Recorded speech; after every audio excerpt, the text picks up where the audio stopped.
Good afternoon, all in India, and good evening, all to those who are joining from Australia and New Zealand. So, this is a international webinar organized by ICSI jointly with Overseas Center Australia, ICSI Overseas Center Australia, and I welcome you all on behalf of ICSI and the present Council of ICSI to this unique webinar, international webinar on CS Overseas opportunities in Australia and New Zealand. Friends, this unique initiative is undertaken this year so as to make our members uh, aware about the opportunities available in Australia and New Zealand. We have our international overseas center located at Australia, and we have members who are our professional brothers and sisters, and those would be advising us, would be taking us through the opportunities which are available right now.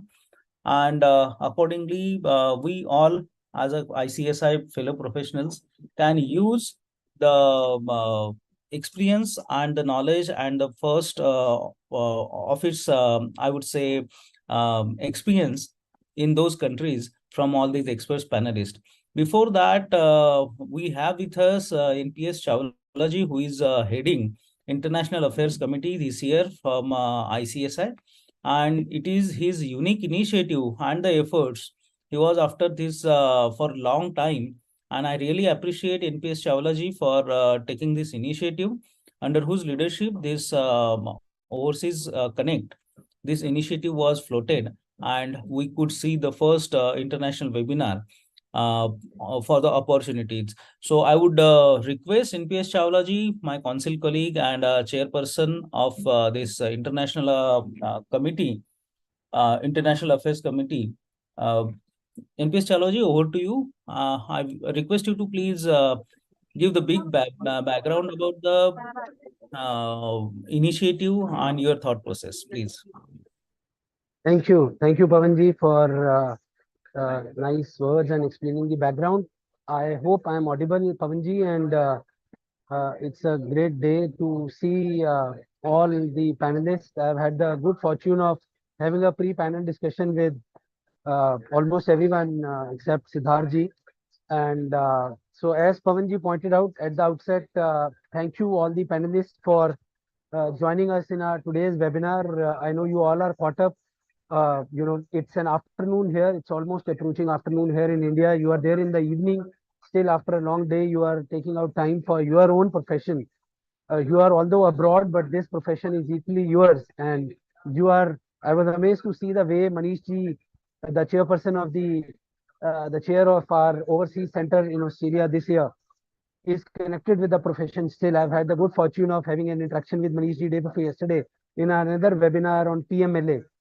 So, friends, to start with, I think I must share that Pavanji has pointed out. Pavanji is also a member in the International Affairs Committee. And honestly, the credit goes to our young dynamic president, Mr. Manish Gupta, and our oldie vice president, the eldest Central Council member, Mr. B. Narasimhan. So it's a combination of young and senior both. So they gave the ideas that our profession last year, the theme was that CS a preferred professional.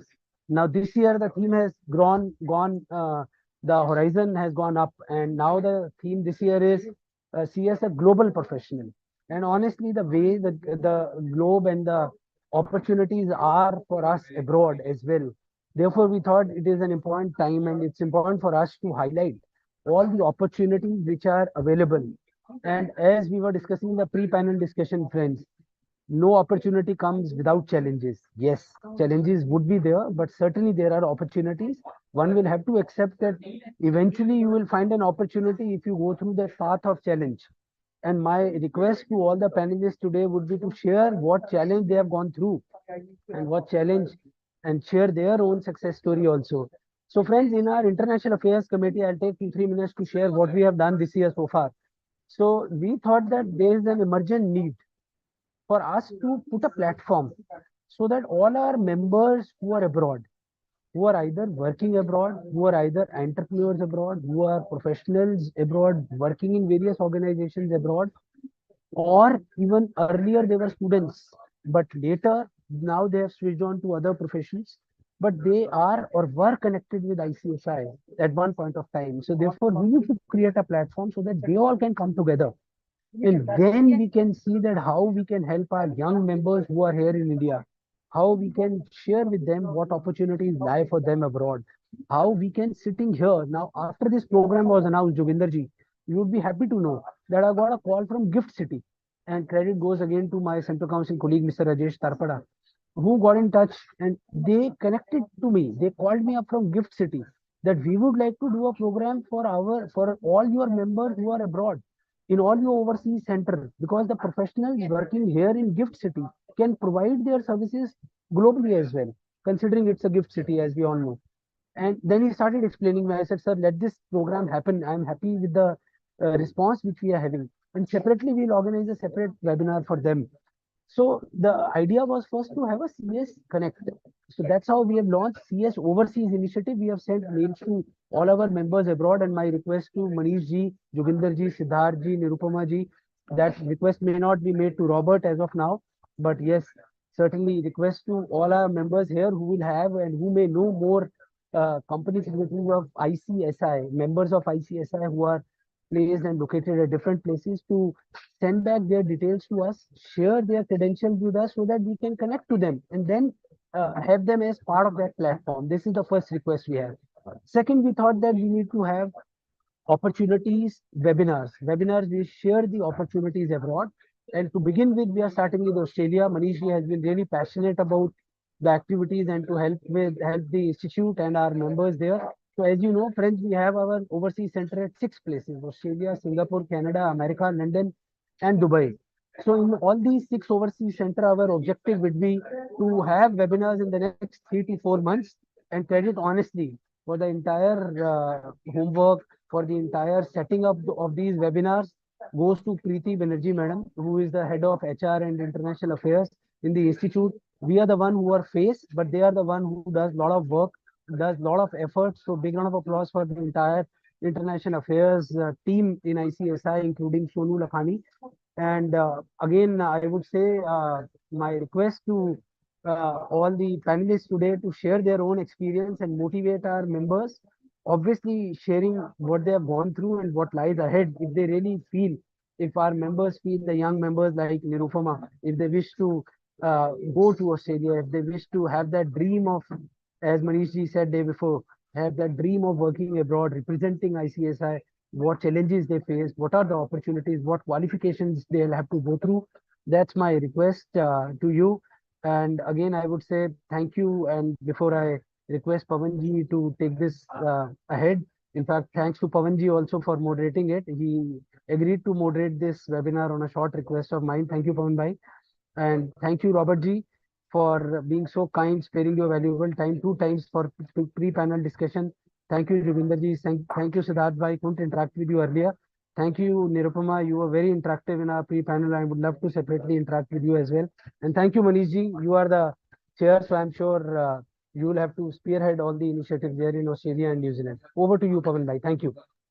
Thank you, NPS Chawla ji, inspirational leader, very good orator, and a very good leader to lead all the functions.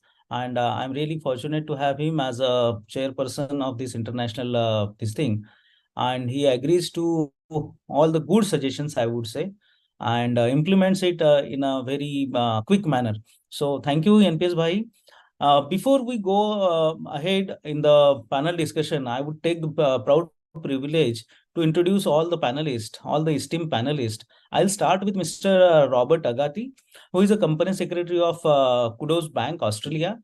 Mr. Robert is a corporate governance professional with over 25 years of experience in company secretarial practice and has a career spanning several financial services discipline, including banking, retail, commercial, global markets, and private equities and insurance.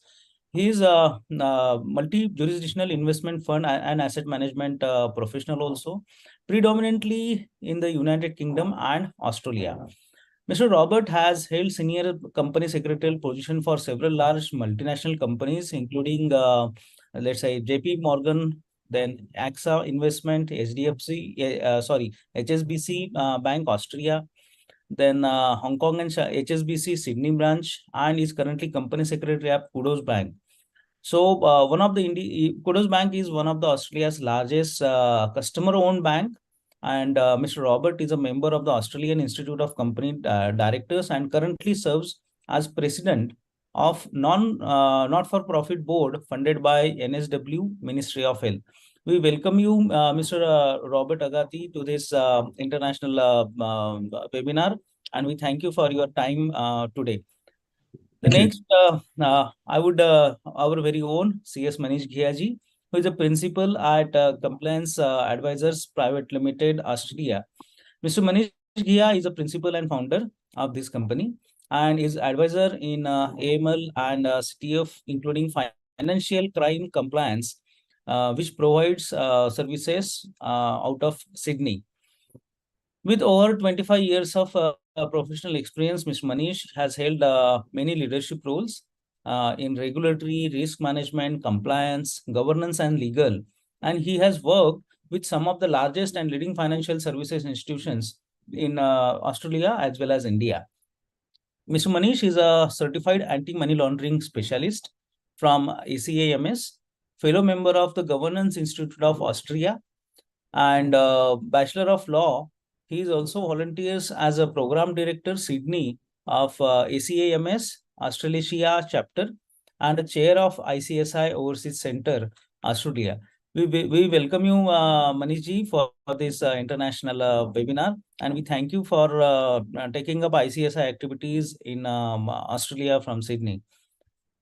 The next is eminent panelist is CS Joginder Sharma-ji. He is a senior compliance manager, Robobank, Austria. Mr. Joginder is an experienced governance, risk, and compliance professional with expertise in product development, then distribution, marketing, and operations of retail and business banking products. Corporate governance and a strong record in partnering with the business to drive sustainable, compliant, and commercial outcomes. He also worked as across retail and business banking, superannuation, manufacturing, cinema exhibition and distribution, hospitality and restaurant.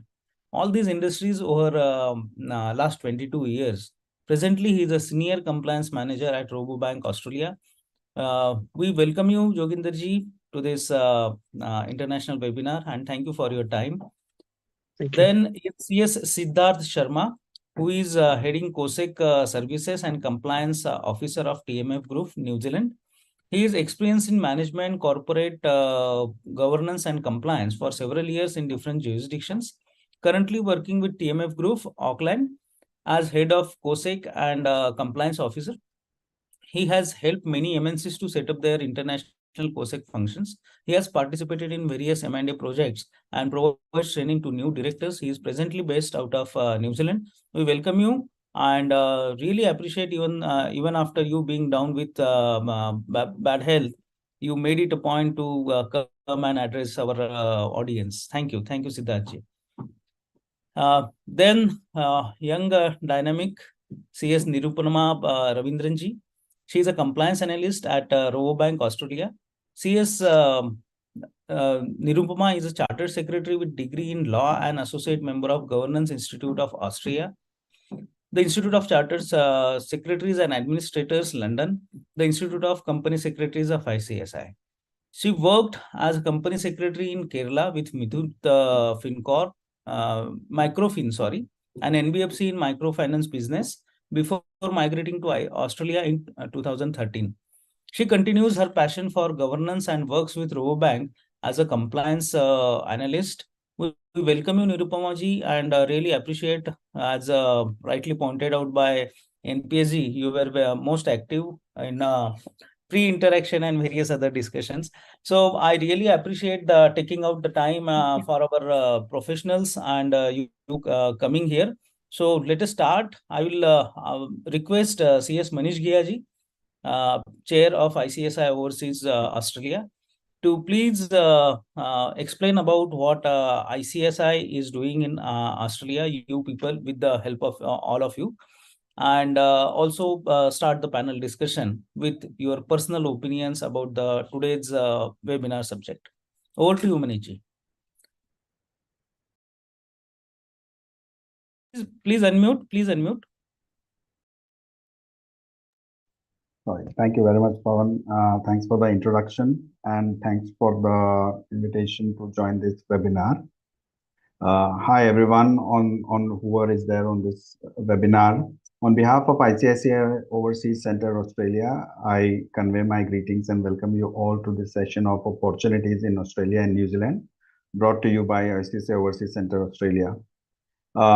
This one is ICICI Overseas Center is the Australian chapter, which started in 2021. The details of the IOCA are available on ICSI website. It is a grouping of the members who are there. It's just like any other chapter that functions in India and with similar objectives. We try to connect with each other. We want to collaborate with institutions and other entities on the Australian ecosystem and see for opportunities whatever can come. It is still very early days and hopefully we will grow bigger, better and stronger in years to come, so to say. Having said that, our presence, the number of ICSI members, as much as I know, is around 80 to 100 over here. So not a very large presence. But yes, we are hopefully growing. And maybe many more will come once they have heard about this session. I just thought, while there are quite a few questions I saw which are very specific about corporate governance and jobs and all that, and of course that is always at the top of the mind when one wants to consider opportunities overseas. But I thought just I'll give a bit more flavor and understanding that, when you consider moving overseas or moving to Australia, what is it that you should try to think and consider? Moving, working, and living overseas is an ambition and dream that many hold in India. I came here with, under that dream and ambition as well. Australia is one such coveted destination. Melbourne and Sydney consistently rank near the very top on most livable cities index around the world. And most of the other Australian cities too provide a high quality of life. So importantly, Australia offers an institutionalized migration program. So many of you who aspire to come to Australia, there is a way to gain entry into Australia through a permanent residency. Many come to Australia also through their jobs by deputation or transfer. I see a lot of particularly IT people who move here through their companies, Infosys and Wipro and so on and so forth. And there is yet another cohort who comes here for studies. So they will take an admission into some master's course, come here, and then if they want to live here, they would apply for appropriate permissions. Today, people from India or of Indian heritage have become the second largest cohort of population in Australia, with a population of around 1 million and constituting about 4 to 5% of the population. So we've become quite a big force to reckon with, in a manner of speaking, I would say. And just like it has happened in many other, especially developed countries, Indians have ranked very well on the indicators of as whether they are educated, how well they are earning, how well they are placed in society, and so on and so forth. So while we all aspire for the awesome quality of life, and Australia definitely offers that, but it has definitely its challenges and issues as well. And it's extremely important when you make those decisions and when you consider those things, consider the good things and consider the challenges as well. There are significant cultural and social differences, and there are career and work challenges. People who have arrived on non-PR visa here, that is permanent residents, non-permanent residents may face visa-related challenges. It is not easy to get a visa. It is a long journey if you are especially getting into a permanent residency visa. And for others who have come on study or have got a transfer or temporary visa, getting a permanent residency again can be a challenging thing. So you have to be prepared for all of this. While you will enjoy definitely a very superior quality of life, lifestyle, work-life balance, and all that, the challenges can throw a variety of difficulties in your personal, financial, and social life. First generation migrants' life can be tough, generally is, at least in the initial years. My belief and my understanding is it takes at least 3 to 5 years to really start feeling to settle down, where you have figured out your social network, where you have figured out your job, your career and things like that. But it takes 3 to 5 years. So it is a significant investment of yourself in your development and advancement.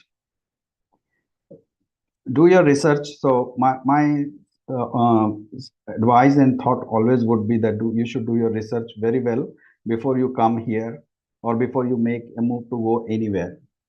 Be very clear on the reasons you want to move and carry a lot of resilience, hope, and self-motivating spirit. Of course, sufficient funds as well. Cost of living is quite high in Australia. That will see you towards building a new life and career. So hopefully that will give you some food for thought before we get into more specific questions. Great. Thank you, Manish ji. It was a eye opener. Many a times we have seen that members just wish to shift their bases from India to Australia or New Zealand or any other countries. But the fact, apart from practical or the professional, I would say opportunities, the things which you have explained have really, in my opinion, also a great deal of, I would say, decision-making criterias. And you rightly pointed out and how it takes to get settled over there, and what challenges would be facing for the professionals that is there. And with that mindset, if anyone is coming, then definitely sky is the limit for that. Thanks a lot. Absolutely. Yeah, I would now request Mr. Robert to please speak up and give us input upon the Indian company secretaries overseas opportunities in Australia and New Zealand. Over to you, Mr. Robert. You can unmute and speak. Thank you. Look, I think I would agree with Manish that obviously there are great opportunities in Australia for people who are wanting to immigrate to this country for the purpose of acting or being a company secretary. I also echo his comments in terms of the challenges that are faced. I mean, look, I think it goes to show that there are company secretaries are on a short-term strategic occupations list, which opens visa pathways for immigrating to Australia on a full permanent residence to say yes, you can immigrate to Australia. I think with that, it's just like I said, it comes with lots of challenges. There are a number of different visa classes that obviously you can come in on. Australia has what they call an occupation in demands list, and every occupation on that list is assigned an immigration code, and the code is used to sort of score people in terms of their immigration to the country. So, in the company sector obviously does have a code for that. So it goes to show that there is a skills demand for company secretaries in Australia, but it's finding the right visa that suits you, and obviously it's about affordability and your experience and qualifications as well. So it's I think it's worthwhile mentioning that in terms of the role itself, according to the list that defines how you can immigrate and the opportunities that we have here, they need to obviously company secretary needs to demonstrate a minimum qualification equivalent, and that's equivalent to a bachelor's degree or a higher qualification. At least 5 years of company secretarial experience may substitute for the qualification, but in most cases it doesn't. I think you need to have at least up to 65 points, so it's based on a point system, and those things range on age, your ability, your fluency of the English language, your qualifications, and also your experience as well. So it's adding all those up, but I would say most of the part that the great opportunity, there are a number of opportunities in Australia because it's a skilled migrant position. What it creates I'm going to say there's a shortage of company secretaries here, I would say, and it also makes things very competitive when you apply for roles. Because I think a lot of other people want the same role when they do appear, and obviously the roles come up all the time. But I think you just got to set yourself apart in terms of what sells you apart from everyone else. And it's those things. It's creating. I think it's being proactive in yourself believing in yourself, and being forthright in terms of where you want to be. So, immigrating to Australia, yes, there are challenges to do that, but once you're here, I think there's the other challenges apart from the ones that Manish also spoke about. Is about competition in the sector as well. What sets you apart from being a company secretary, and what would withstand for it. Thank you, Mr. Robert, for all the heads up right from the horse's mouth, I would say. So thanks a lot. Before we go ahead, with the permission of all the panelists, as Mr. Siddharth is not feeling well, I would take the opportunity to first go to him, take his opening remark, and I'll ask few questions to him so that he can leave for taking the rest. Okay. So, Mr. Siddharth, we welcome you, and we request you to please give your opening remarks from the New Zealand basically point of view, and also all other territories which you worked. So over to you, Mr. Siddharth. Thanks, Pawan. Thank you so much. Thanks, everyone. Good evening from New Zealand. And sorry about my voice because I'm not feeling well for last 2 days. But first of all, I would thank the team at Institute of Company Secretaries in India and the overseas chapter in Australia for organizing this webinar and making me part of this. It's a real honor to be part of the webinar. I'm looking forward to more such events, as Mr. Chawla told that they're planning to hold more such events, and I would be happy to be part of that. And with regard to opportunities in overseas, as everyone is aware, that a lot of Indian professionals, they want to come to overseas for various reasons. It could be to gain, overseas qualification, studies, or to work on temporarily permanent basis, to gain some overseas experience, or sometime to permanently settle as well. And during their tenure overseas, they would like to stay in their own profession. If they are qualified company secretary, they would like to be in the same profession because that's what they have been doing in India, and they want to continue the same journey. They want to carry on their experience and knowledge, transferable knowledge to other jurisdiction. And speaking in the same line, there has been some individuals who also want to have their profession changed in New Zealand. So they might come on a different visa or different qualification, and they think profession of a company secretary or a governance professional is exciting. So they want to change. There's an opportunity whereby they can also move to a new profession. And I think the overseas chapter of ICSI might help those who want to move to a different profession and take on these new challenges. And the overseas chapter looks like very helpful in making the integration, not only professionally, but also socially and culturally, because as Manish was telling, that it's always been a challenge to integrate to a different country, cultural requirement, social requirement, and even help connect with the Indian who are living overseas. So our chapter would really help them to integrate socially and culturally as well. And in New Zealand, we have this body called Governance New Zealand, of which I'm also a fellow member. I'm a fellow of Institute of Company Secretaries as well. So this body, Governance New Zealand, the beauty is that it is a part of a Chartered Governance Institute in London, and they have 9 divisions across the globe. I think Australia is also part of it. And because they have an MOU signed between CGI and ICSI, whereby the members can appear in 2 exams in New Zealand, and they can become a member of Governance New Zealand, which is a chartered qualification or designation, and which focuses on a lifelong journey support, providing the best governance practices. So coming to the CS profession in New Zealand, it is generally taken by mid-career professional who want to either step into the next level and they want to take up more senior roles, or help run the board meetings, or help the companies expand locally and internationally. And sometimes, as I told, if they want to move to a different career altogether. So in New Zealand, as per the New Zealand Companies Act, there is no requirement of whole-time company secretary. And this role has been evolving over a period of time and changing over a period of time depending on various needs. So in New Zealand, the role of company secretary is not only technical, but it has become more of advisory as well.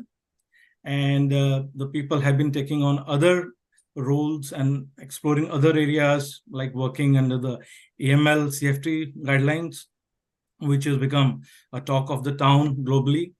And the other thing is the privacy laws, the data privacy, FATCA and CRS.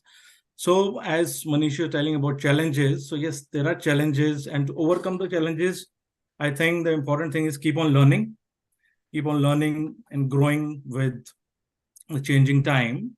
And especially if we have seen after the pandemic, a lot of things have moved online. Same way, the professionals, the directors have moved to online meetings using DocuSign or the digital softwares for signing.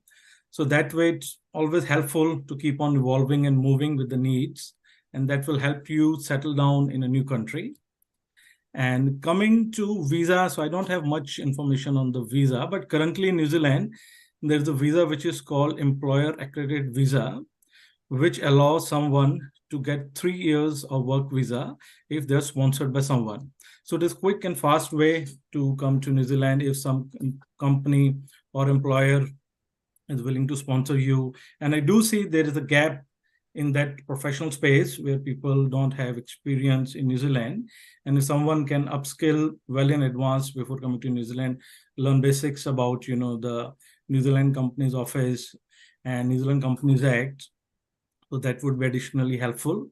And the other beauty is that in New Zealand, everything is online. So you don't have to, be physically here to learn new things. So you can go to the New Zealand Companies Office website, whereby they have a lot of, articles, a lot of guidelines, where you can self-educate, self-learn yourself, and make yourself more approachable for the New Zealand market. And as also mentioned that New Zealand, Governance New Zealand is a part of CGI. So the qualification is portable. So if you come to Australia and decide to move to New Zealand and you're part of Governance Institute of Australia, so you can easily come over to New Zealand and become a member from the day one. And same way, if you become a member of Governance New Zealand and you want to plan to go to Australia, so same way you can surrender your membership in New Zealand and take the membership of Australia. So this portability of the qualification in New Zealand, I think, is a very unique in its sense. And I really wish all the best to whoever who's planning to come overseas to Australia and New Zealand for further studies. And our chapter would be very pleased to help you all. Thanks. That's Thank all you. from me. Thank Bit you. short, Thank you, but Siddharth. yeah, yes. I'm Yeah. sorry about my voice. I couldn't continue much because No yeah. issue. I will just check base upon two things which you addressed in your opening remarks. You briefly explained about the role of CS in New Zealand. Can you Sorry? please inform also on the Governance New Zealand? Pawanji, your voice is breaking. Governance Institute of this thing, New Zealand Institute. Yes. Hello, is this Yes, audible now?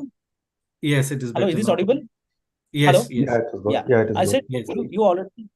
you already covered many things about company secretary opportunities in New Zealand. You briefly touched based upon the Governance New Zealand Institute. So can you say that which are those two subjects which needs to be given, and exemptions are there for a Indian company secretary, a member of ICSI, and to become a member of Governance New Zealand Institute? I'm not certain about two subjects, but one is definitely corporate governance, and the exams of Okay. Governance in New Zealand are, assignment based. So like 30% is based on assignment, and 70% exam is online.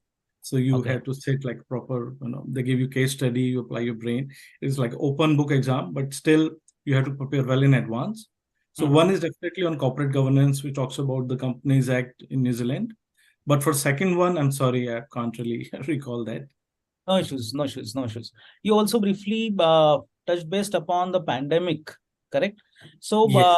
what, in your opinion, did the pandemic bring in a new dimension to the governance and risk management? Yes, definitely. The risk matrix, which was previously used by various boards during the board meeting, has changed a lot because the pandemic has taught us that we should expect more such pandemics and more disaster, be more prepared, because this caught everyone unaware because nobody would have anticipated. So the risk matrix has been changing to address to the needs of this unexpected pandemics, and the corporate governance has changed because, as I mentioned, everything is moving online. So people are accepting that online platform of doing business and the hybrid culture whereby people are working from home, working in office, and the connect, people are trying to feel the connect even though they are online, but still they feel they are connected, because previously it was more face-to-face board meetings, face-to-face governance meetings, or the risk management. But now, after pandemic, people have becoming more acceptable to this, and they are more acceptable to using new technology platforms, because in New Zealand we've been using, I think same in India also, new technology platforms to prepare for a board meeting, or prepare their compliance calendars, or do the minute stuff. So it's something which has changed after pandemic. Okay. Thank you, Siddharth-ji. We really appreciate your participation, your sharing of the knowledge from New Zealand, and we wish a speedy recovery to Thank your health. And if your health permits, you please stay on. Otherwise, if you wish to leave, you can leave. I continue the panel Thank you. discussion, and I would request CS Joginder Sharma ji to please give his opening remark and take us through the opportunities for company secretaries overseas. Over to you, Joginder Sharma ji. Thank you, Pawanji. First of all, good afternoon, good evening to everybody in India and other who are on the webinar. Basically, there is no dearth of opportunities for us as company secretaries in any part of the globe. But I think, to my mind, we need to move away from the mindset of that granted mindset that we are company secretary, will get a job. We need to understand we have got skills because we are professional. And as part of our curriculum, we have been given certain technical skills. Those skills are good for us to get a foot into the door. But ultimately, when we are in the corporate world, we have to learn everything afresh. And what I meant by that is we need to know how to interact. So our interpersonal skills are critical. We need to know how to communicate bottom up, how to communicate top down. So our communication skills are critical. Being a company secretary, we have to be acting as an eye and ear of the organization to ensure that we comply with the law, we comply with the requirements and regulations applicable to the business activities, so that we can help our board of directors, our management to understand what is it we can do and how we can perform those activities within the realm of the law. So what that means is we need, and these things are changing every 2-3 years. So we need to have resilience and adaptability. We shouldn't have a fixed mindset. We need to approach things with open mindset. And if we do that, I think we can succeed in whatever realm we want to go for. That's the first part. Then secondly, as Manish and Robert also highlighted about the visa, to move to any country outside India, we would need a visa to enter that jurisdiction. And that's where we need to do our research and homework, whether we can get that visa and if really we want to go and apply for that visa. And for that, I think there are a few aspects I would suggest our members to consider. Yes, it is highly attractive when we talk about we will move overseas. But then there are challenges of moving overseas. And that's where, before you make that decision, it is critical to understand, why do you want to move? Is it for money? Is it for lifestyle? Is it for career development? And how do you want to achieve that? What baseline you have got back home? What responsibilities you have got back home as well? Because in any new country, there would be challenges to accommodate and acclimatize because of the societal norms, because of the corporate norms. And it's not dissimilar to what we see back home as well. When we from South India to North India, North India to South India, we have to start afresh, adjust and adapt. So that resilience and adaptability would be key as well.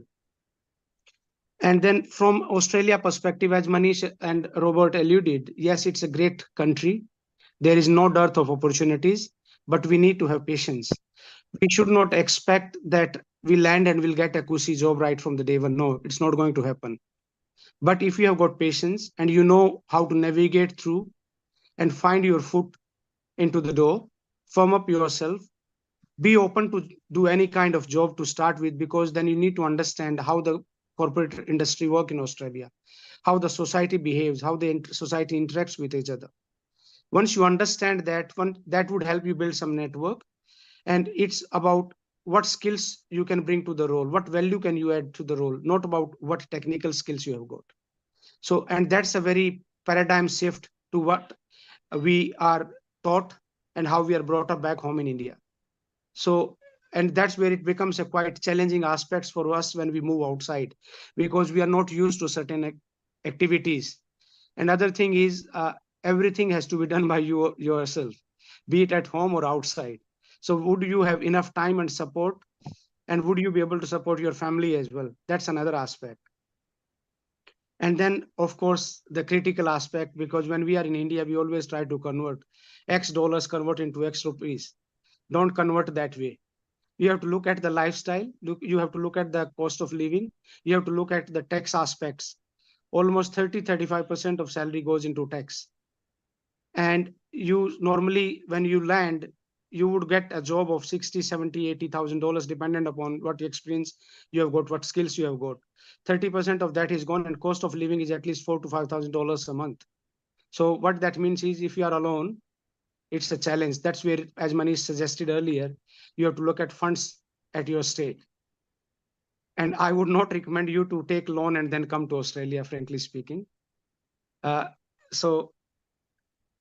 then if you have that understanding and you have appreciation of the challenges you are going to face, and you still have got temptation and aspiration to migrate, then please feel free to do, because it's a wonderful country.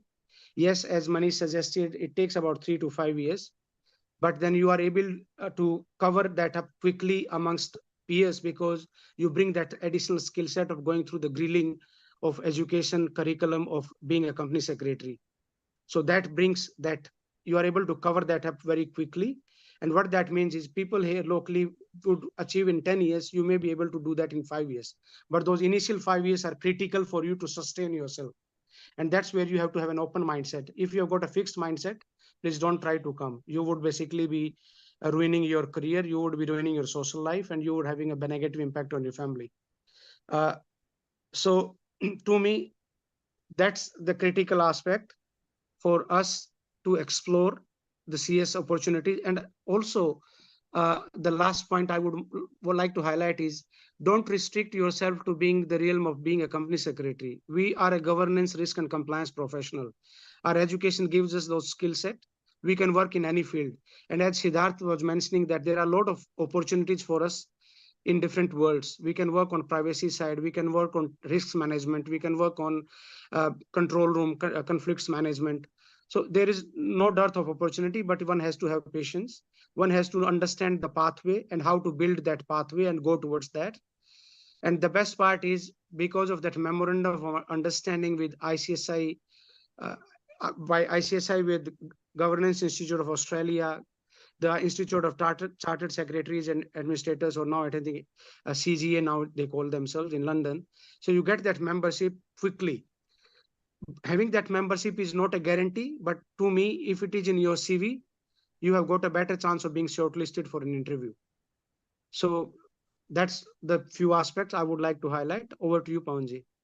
Thanks a lot, Joginder Sharma ji, for giving. If I may just add one point. Yes, please. That, members can also, as a ICSI Overseas Chapter Australia, we have compiled a FAQ, and that, if I am not mistaken, is already available on the Institute's website in the Australia chapter section somewhere. go through that. That also gives a lot of facts and especially about GIA course qualification and things like that. So you can use that as a reference as well. That will help to give you first level of whatever questions you may have in your mind. Yes, thank you. So thank you, Joginder Sharma ji, for giving 360-degree overview of what the challenges are, what the opportunities are. I really appreciate that. So I move to CS Nirupama ji for her opening remarks. I know at the last how it feels to speak, because most of the points have been taken up by remaining panelists. So, but I'm sure with your personality, you would be able to give many inputs to the subject of this today's webinar. Over to you, Nirupama ji. Thank you, Pavanji. I totally agree. I think all my points have been taken by Manish ji, Siddharth ji, and Jogi ji. But I'll try to bring it in a different twist to you. Namaste, everyone. As Pavanji said, I've been in Australia since 2013, and I will try to give you a quick idea about the Aussie job market.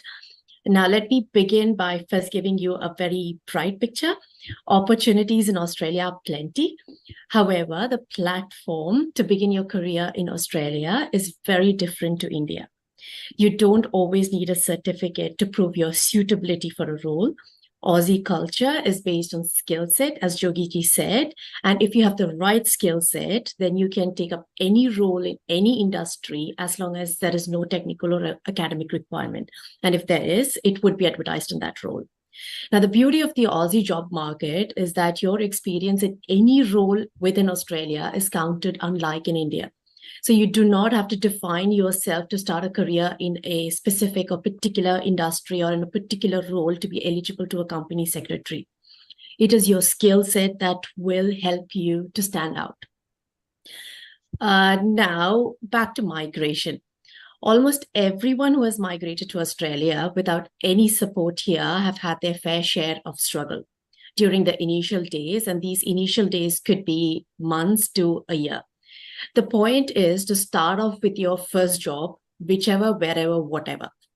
It is possible that due to cultural difference and difference in the skill set requirement, your Indian experience may not be accounted for. And even if it is accounted for, it may not be for the role that you desire. But I can definitely tell you that the amount of technical expertise that you have from India will help you to develop yourself in any role in Australia. So if I would say, if you dream big and if you're ready to start small, Australia is your land. Now, from a personal note, I have to admit that I have had an easier path. I came here in Australia as a dependent, but I've also had my fair share of struggles to land that first job. So before you migrate, I would always ask you, reiterate what Jogi and Manish ji have said.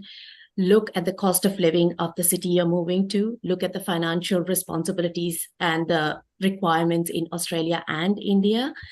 And again, the responsibilities on the personal front is equally important and higher than India, and from the professional end as well. Now, you must also be able to understand the Aussie culture, which of course is something you can learn only once you're here, but you can be better prepared. And the quicker you learn and adapt yourself, it would be much easier. Now, to get a better understanding of the job market here, what you can do is, based on your background, whether you have a law background, CA, CS, CPS, you can start browsing the job sites like Seek and Indeed. That would clearly give you the requirements for risk analyst, compliance analyst, governance officer, company secretary, deputy company secretary, assistant company secretary, you name it. When I started my graduate diploma in applied corporate governance with the Governance Institute of Australia, my peers were already well placed in the industry with years of experience. So they were doing this governance course or diploma to polish their skills in governance, or they have been offered a job as a company secretary, and this was an additional responsibility to what they were actually already carrying on, or it was as a change in the career path. So unlike in India, where we see a lot of young members joining ICSI for a career as a company secretary, I have found that here it is used as an add-on qualification. So that's all that I have from my end. I'll wait for your questions, and I hope our responses has helped you to get an idea about the Australian industry and New Zealand industry. And I wish you all the best, and we hope you a bright future. Thanks, Pawanji. Great. Thank you, Niruparama ji.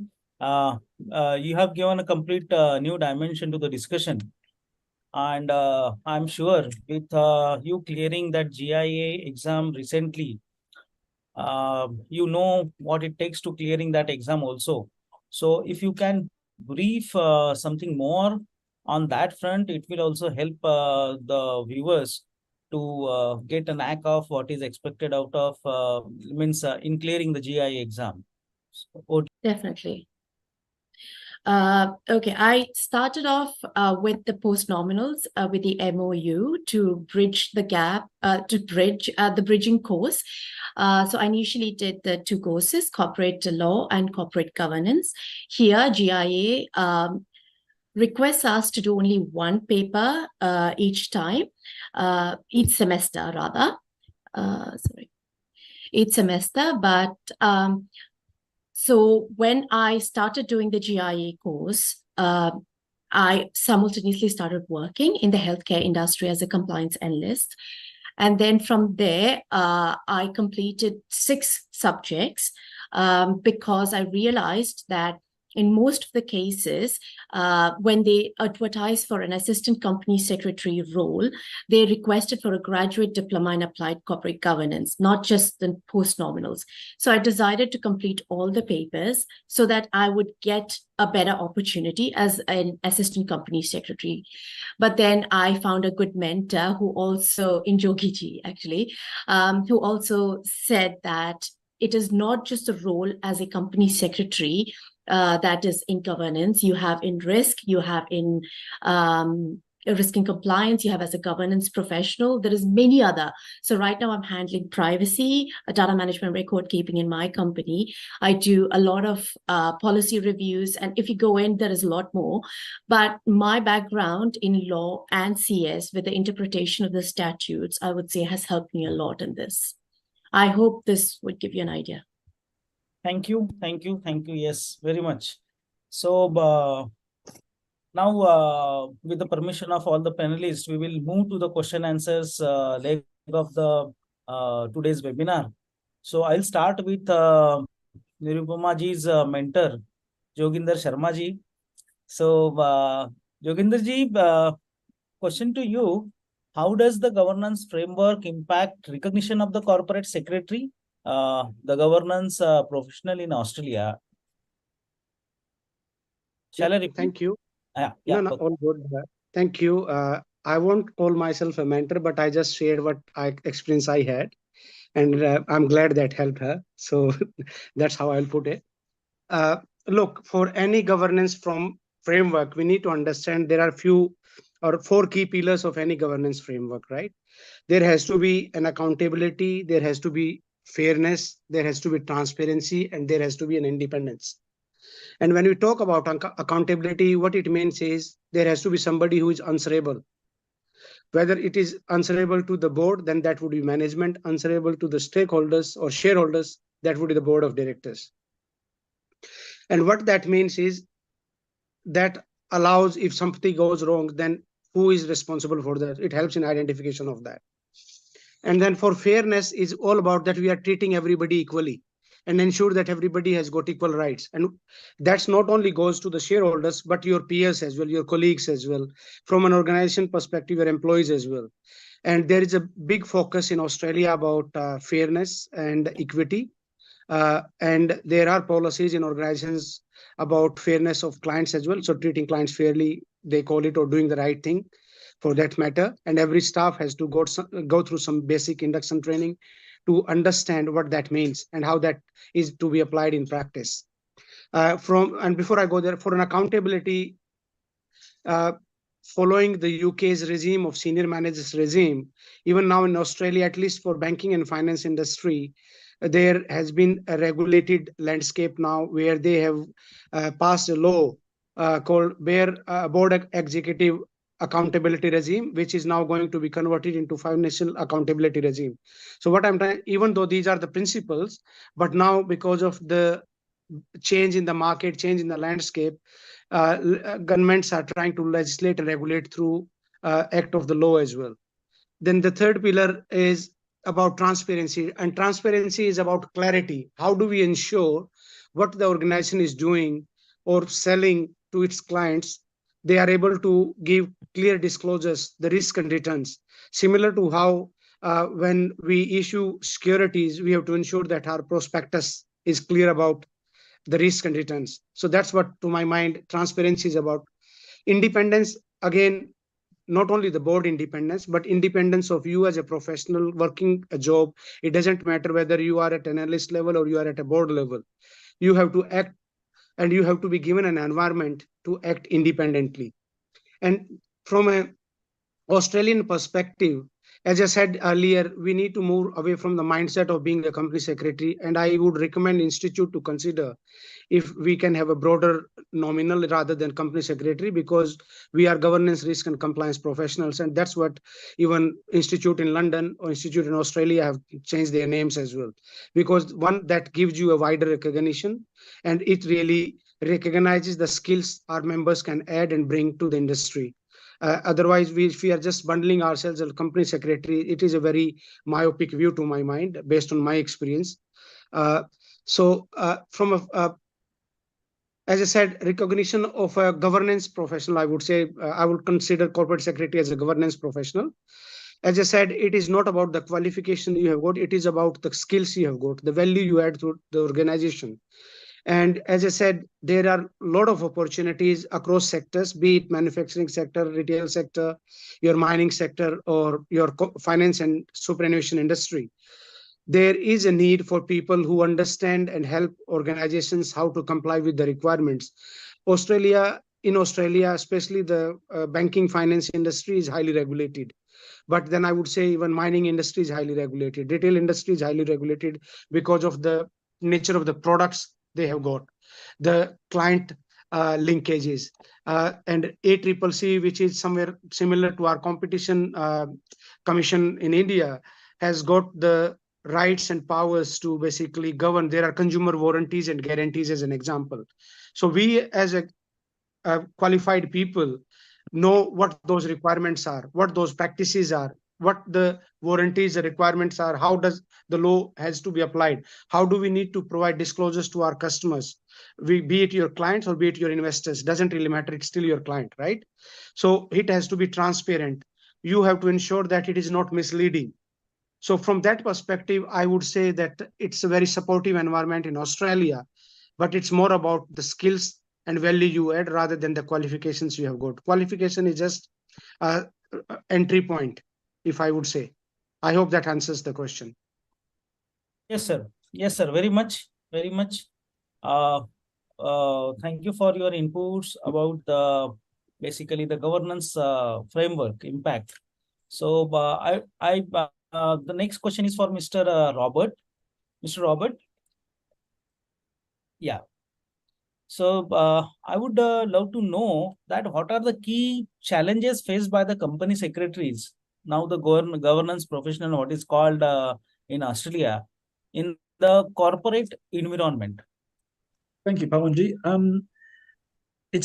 We all know that a company secretary is a vital member of the board composition, and the board depend on a company secretary to ensure integrity and ethical practices are maintained. And that's why, in order for us to fulfill our roles effectively, there are a number of challenges we need to face and overcome. And for me, I've identified 6 challenges that I've had to overcome in my career. And in terms of how I've overcome them, it gives you a bit of a flavour. I think the first one is definitely understand the business, and I think that's been mentioned by my colleagues on this webinar this evening. Every company, every board is different. Therefore, it's critical that the company secretary knows and understands the business in which they're working. They can be called upon to give advice at very short notice, and therefore they need to react quickly and decisively. If they don't have access to all the inside knowledge information, then this can delay a response to the regulators. But in order to strengthen our knowledge, company secretaries or us as company secretaries need to work with other board members, but also with management to really get to know and understand how a business operates. My second point would be reporting obligations. Company secretaries need to have a thorough understanding of the company obligations under the Corporations Act, ASIC, which is our corporate regulator, and the Australian Taxation Office, for example, but also to other industry-specific regulatory bodies that Dr. Inderjeet mentioned earlier on. It is essential that in order to mitigate risk and avoid any adverse penalties to the business, that the company secretary is across the requirements and ensures that, that the companies can respond quickly and effectively. I think starting in any organization, you need to know your place, and I think knowing your place on the board is for me right up there. There are defined roles for most board roles. Sorry, there are defined duties for most board roles. However, each board is very different, and I've worked with a number of very different boards in my lifetime. And you know, I don't think I can compare one with the other and say that they're very, very similar. Therefore, the requirements for each person may vary from the standard. It's important that we company secretaries are clear on what our role is within the board. And I think that sort of lends into my next point, which is building rapport, or building a relationship with the rest of the board. Boards are made up of people, and as we know, this comes up with struggles in managing various needs and personalities. Look, I've worked with some really fantastic people in my career, but I've also worked with some really difficult people as well. And it's a matter of understanding and managing those relationships and managing those personalities. Company secretaries need to really know and understand the many personalities that are on the board and learn how to get the most value out of each person. Board members are busy people, and the best boards have a strong rapport between its members, and they understand what's required between them. But a company secretary should know how to get the best out of other members on the board to ensure that issues are resolved quickly and the business can thrive. I think that, again, lends into the next point, which is supporting the chairman. And for me, acting as a company secretary is like being the conduit between the business and the board. So it's acting independently of each, but being the linkage between each. So I think in terms of how we support, I say the company secretary provides important information or support to the chairman to ensure that the board runs and the meetings run smoothly and effectively. We ensure that the board meets regularly, we prepare and circulate meeting papers, and drive procedures regarding the governance of meetings, particularly requirements that are meant to meet the company's constitution and the provisions of quorum requirements, voting procedures, and proxies, etc. The last one I would say is blurred lines. Now, this is a funny one. Although company secretaries, is a very defined role, in most organizations, we can be asked to do more than one job. In my role in particular, it's COSEC, and it also lends to a chief of staff role. So in terms of those, in terms of that, I think some COSECs can have an additional role within the organization, like a general counsel or a chief financial officer. But it's important that they balance each of the roles and responsibilities with their multiple roles, especially with the conflicts and priorities. I think the banking regulator in particular is not a fan of double hatting, or is what we call double hatting in Australia, is when you have two roles and you try to swap between one hat and the other in terms of what your role is. So I think you just have to be very mindful in terms of how you manage that. But look, I think that's probably the crux of what I was trying to get across in terms of what the key challenges are in a corporate environment, because they can be many and varied. Thanks, Pavanji. Thank you, Mr. Robert. You have given the complete picture, right from the supporting role to chairman, understanding the interpersonal relationship with the board of directors, the compliance culture of all different organization. The moment organization changes, the compliance culture and the needs changes and many other things. So I really appreciate the complete picture into that. I would now go move to our chair of Australia, Manish Giaji. Manishji, what kind of goals should we set actually to build resilient economic systems, number one, and meet the corporate governance challenges?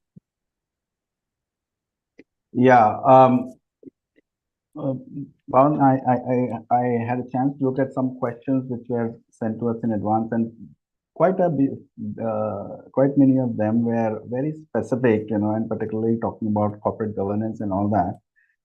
I can definitely give a very specific answer as well, but I was also thinking that should not be a kind of, those should not be the norms to drive your decision to come to Australia or go anywhere else. At any level and every level, Australian regulatory or governance or economic system is at a different level. It's a matured and developed economy, more deep, more complex, more mature. Very strong enforcement, stress on enforcement, I would say. Not to say that the scandals don't happen, frauds don't happen, not to say that all kinds of issues don't happen. There are corruption issues as well that happen. I am surprised sometimes. But there is a very strong reaction from the enforcement and the regulators as well.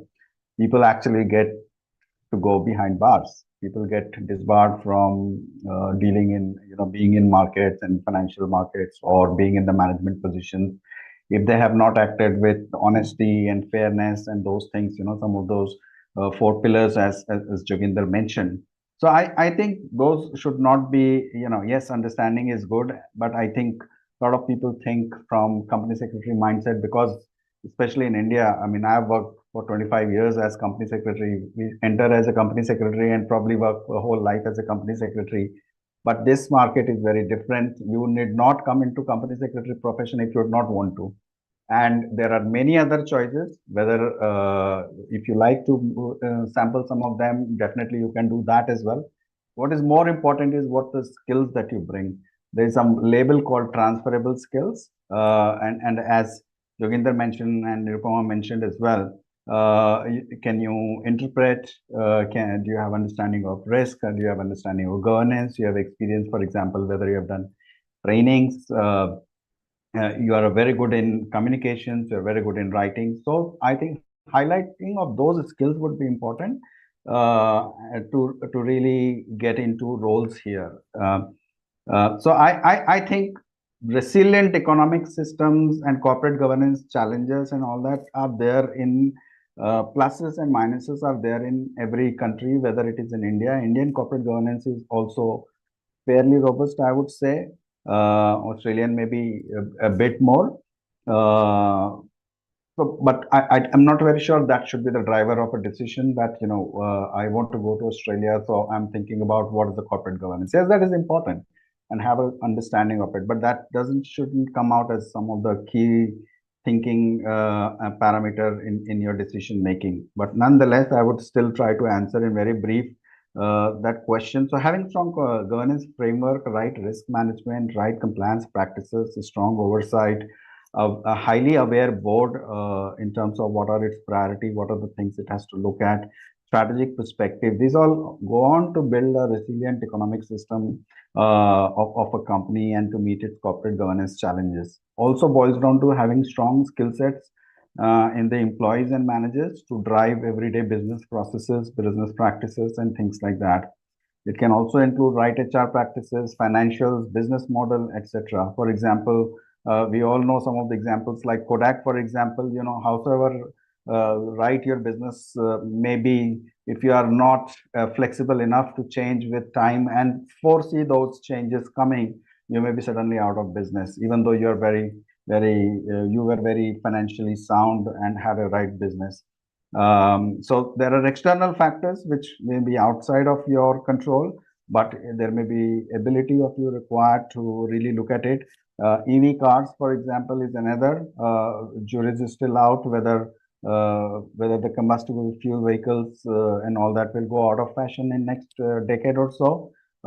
Everybody is seeing that. So these are also the things, are you able to spot right trends and make changes in time to create your resilient economic system? And a lot of times corporate governance facilitates that, having a very strong governance system which inspires critical thinking, which inspires leaders to have a long-term strategic perspective. And there would be some corporate governance systems of a company where you're just worried about the next quarter and hence cannot plan long-term. So I think that's an answer I can give as far as that question is concerned, and I can talk for hours. These are moral, ethical subjects, very subjective. But as I said, look for more human factors in a first, broad career and skill sets to really make your decisions. Thank you, Manishji. You briefed about ethics. Do we have ethical code of conduct in Australia? Okay, I think every profession has one, and even if it is not there, you are expected to live by the code. Honestly, because I'm not a company secretary by profession here, so I have not gone about looking at it. But every professional body expects you to follow a certain level of, I would say, whether it is honesty, whether it is equity, it is fairness, whether it is mitigating, not having a conflict of interest. Those are the things which is required. These are, I would say, universal human and professional behaviors and traits. So no different here as well. But I'm sure GIA would have some code of conduct for its members, as much as CA Institute has it and CPA Institute has it. I'm a member of ICANS, but I'm not sure. I've never gone around looking for it. But I know, as a professional, that what am I supposed to follow and not follow? What am I supposed to not do, so to say. So those behaviors stand good, whether you are in India or whether you are in Australia. Thank you. I'll now move to Nirupama ji. Nirupama ji, one question to you, that what standards should Indian company secretaries adhere to in order to succeed as a governance professional abroad? I can quickly skim by. Actually, Jogi has mentioned quite a lot on the standards. I would put it in two ways. One is the technical and the other would be the soft skills. The technical, as a company secretary, as a governance professional, you have to adapt yourself and update yourself with regulatory requirements. So you could have a graduate diploma in applied corporate governance for a start. Then you need to be updated about the ASX listing requirements, the regulatory guides of ASIC. ASIC is the MCA of Australia. Then you have the standards of APRA, which is highly regarded. Then you have BEAR, FAR, everything which Jogi has explained in detail. So to keep yourself abreast of what is happening in the industry is really important. And one good thing again in Australia is that unlike India, nobody expects you to quote sections or the regulatory guides, but you must be aware of it. You must know where to look for it. As Robert mentioned, you should be quick to find where the information is and respond to it. And you must have the ability to interpret whatever is in the regulations in layman's terms, so that it can be implemented smoothly within the organization. Now, going on to the soft skills, the most important is you should be able to speak in English. Now, the good thing about communication here is you don't have to use technical jargons all the time. Keep it simple communication with the stakeholders, because stakeholder management is extremely important, internal and external. So I would concise it to these points. And yes, as I said, stakeholder management and of course, yes, ethical and behavior and upholding the integrity is something that every professional should hold by. Thanks. Thank you. I suppose Siddharth ji is there. Siddharth ji? Yes, Pawan, I'm available. Yeah. So, Siddharth ji, we have a few questions for you. Basically, what are the job sites at New Zealand, basically, which are most preferred job listing platforms? Like in India, we have a few job sites which are very famous. So, Yes. in Australia and New Zealand, can you please Yes. guide on that? I think the seek.co.nz is one of the main website. I think same for Australia as well. But at the same time, I would also recommend using LinkedIn, because with the level of profession, like we are mid-career professionals or sometime good companies, they follow candidate on LinkedIn, social media as well. So if someone knows how to effectively use LinkedIn, that could be very good, especially in New Zealand, because in New Zealand, it's a small community. So having said that, if you're not small, that doesn't mean you are not good. Sometimes small are better. But in New Zealand, if you are more active on LinkedIn and keep on updating your profile experience, that would definitely help. And in terms of portal, yes, seek.co.nz is one of the most preferred one. Okay. Another question. I will, sorry, just add there. So Yes. Seek in Australia also is one of the most, I would say, widely used. Almost every vacancy is published there. So, there is not much, there won't be much situations where something is on LinkedIn and is not on Seek. But yeah, use Seek and then you can use LinkedIn. These are two which will give you a comprehensive repository of all jobs that come up in the market. Great. So for seek.co.au might be the it's seek.com.au and LinkedIn is okay. Thank you. Another question for you, Siddharth ji. What are the areas where most of the Indian company secretaries work in New Zealand? I mean, compliance, accounting, legal, various other sectors, to provide employment from the governance perspective. Correct. So first of all, I think the banking industry in New Zealand is quite big. So definitely they need Indian professionals. And as we've been discussing on the call, that it's not specific to company secretary role. It could be, being a governance, business analytic, risk or compliance officer, or data privacy, data protection. These are the hot topics these days. So in banking industry, then there are opportunities with the regulators, like the New Zealand Companies Office or, the Department of Internal Affairs. They could be in different cities, like Wellington being the capital of New Zealand. So the regulator-based opportunities could be in Wellington, and Auckland is more of financial capital. So, and secondly, big multinational companies in New Zealand who want to expand overseas or who are looking to do some M&A deals. So they also look for persons with the, governance and compliance experience. So, and definitely lastly, the professional firms like the big fours, the big law firms, because they also help a lot of companies who are planning to do M&A deals or, who want to acquire entities globally. So those professional firms like big CA firms, big consultancy group, and especially the law firms, because in New Zealand, people go to a lawyer to seek knowledge. So they don't try to do DIY, do it yourself when it comes to compliance and governance and risk matters. So law firms are quite a common platform for someone to try. They are good opportunities. And the best thing about law firm is that you can start at a junior level. You can, if you're new to the country, you can, just get your foot into the door and get an, entry level job in law firm. And then you can gradually grow. You can work with different partners, because as you know, in law firm, there are different verticals and every partner has their own area.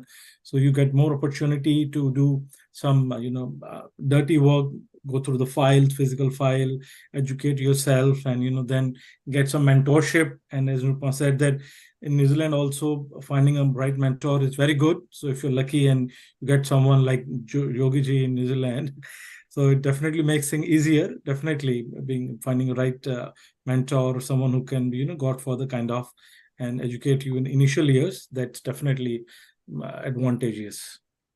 Great. Is this the same situation in Australia also?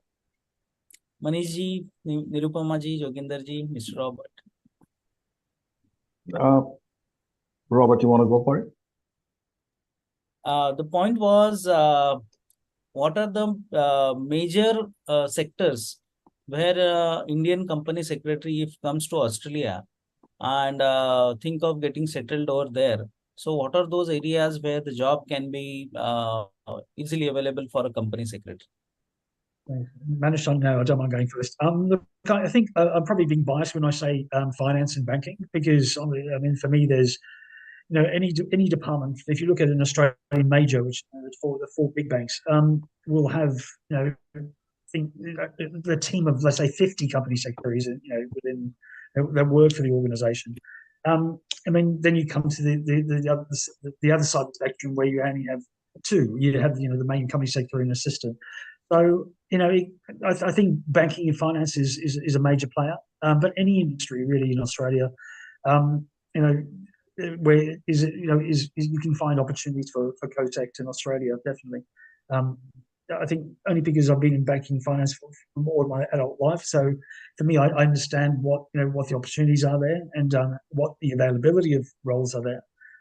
But I would say, obviously, if you look at Seek or LinkedIn, or indeed the amount of roles in the industries are often very wide and varying. I can just add a few points there. So banking and finance, as Robert mentioned, definitely is one of very large, and I myself have always worked in that industry. So, you always have a bias for the industry you have worked in. But having said that, yeah, that can decide which city as well.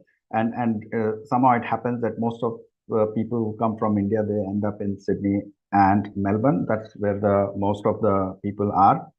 But there are mining sector, for example, if you want to go and live in Western Australia, which is like, vast open spaces there and beautiful place as well.